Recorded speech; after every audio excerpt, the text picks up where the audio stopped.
కడిగిన ముత్యంలా కదిలి కవితకొస్తోంది సంకెళ్ళేసిన రాజ్యం పుట్టకు బెదరను అంటోంది సమరానికి ఇక సై అంటూ సవాలు విసిరింది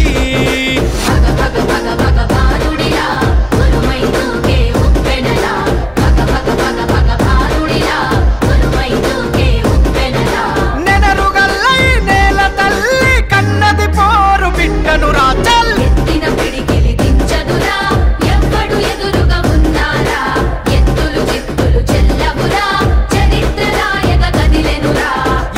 పిడికిలి దించదురా ఎవ్వడు ఎదురుగా ఉన్నారా ఎత్తులు చిత్తులు